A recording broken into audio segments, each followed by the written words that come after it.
Morning Business. Le débat. Oui, une enquête pour fraude fiscale, effectivement. Est-ce que c'est bien de la fraude fiscale, Nicolas Dose? Fraude, optimisation, c'est l'éternel sujet. D'abord, il y a la confusion est régulièrement entretenue quand on donne des grosses masses de chiffres en dizaines de milliards entre fraude et optimisation. La plus belle formule récente sur ce sujet-là émane d'un candidat dont je ne donnerai pas le nom, mais qui a dit entre la fraude fiscale et l'optimisation fiscale, il y a l'épaisseur d'un mur de prison. Alors oui, effectivement, le mécanisme qui consiste à siphonner ses profits dans un endroit géographique comme la France, en rémunérant sa maison mère installée dans une zone fiscale plus clémente au moyen des prix de transfert, c'est quelque chose de légal. Mais c'est vrai que dans le chef d'inculpation, blanchiment aggravé de fraude fiscale. Ouais. C'est vrai que la petite question, c'est que la filiale française de McKinsey est immatriculée aussi dans le Delaware. Alors voilà, le Delaware, c'est la maison mère et c'est le paradis fiscal américain. Ouais. C'est en plus de là d'où vient Joe Biden.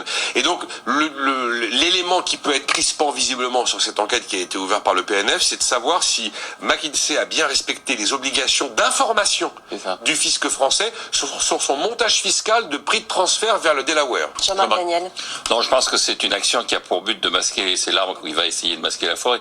Je ne peux pas imaginer qu'une entreprise comme McKinsey n'ait pas des juristes qui lui permettent de faire de l'optimisation fiscale et pas de la fraude fiscale.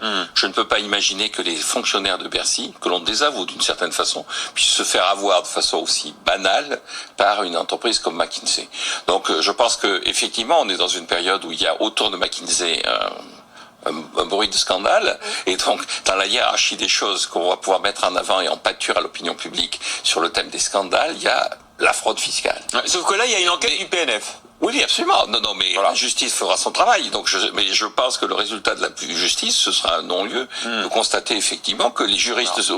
Et donc, je pense que cette enquête du PNF, encore une fois, c'est un moyen de masquer les deux problèmes qu'il y a derrière de façon implicite dans cette affaire. La première, c'est est-ce que le fait qu'un certain nombre de cadres de McKinsey aient soutenu la candidature de 2017 du président de la République. Ça n'a pas été retenu par le PNF. Non, le PNF ne fait pas la partie enquête effectivement sur est-ce qu'il y a eu de favoritisme à l'égard de McKinsey. Mais parce que c'est pas dans son mandat. Non. Donc, mais ça on regarde pas. C'est pas le rôle du PNF. Non, on regarde pas. Et je pense que l'opinion publique, d'une certaine façon, se pose aussi la question vis-à-vis de ça.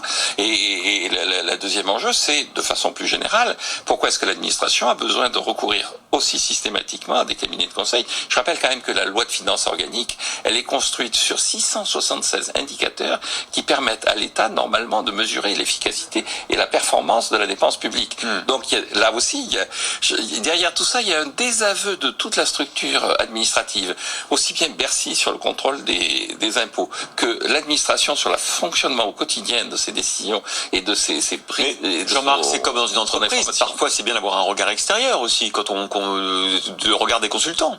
Ah oui, j'entends bien. Mais la question que l'on pose, c'est alors effectivement, et c'est la pertinence de tout ce qui a été fait. Et dans les entreprises, il y a des indicateurs là aussi.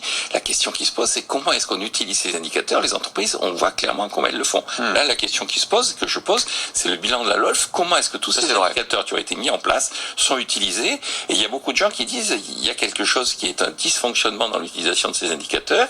Et le passage par McKinsey et des conseils, c'est peut-être une facilité, mais c'est assez inquiétant sur le fonctionnement de l'administration. Pour relativiser. Le favoritisme existe si la qualité des produits rendus n'est pas à la hauteur. C'est pas la part de marché qui compte, c'est la qualité de ce qu'on fait par rapport aux attentes. C'est un élément. Enfin non, à mon avis, c'est pas ça l'élément. L'élément, c'est qu'est-ce que vous rendez par rapport à ce qu'on vous a demandé. Allez, merci beaucoup Jean-Marc Daniel, Nicolas Dose. Dans un instant, Wilfried Galland. On est jeudi pourtant, on a de la chance. C'est vrai, mais il vient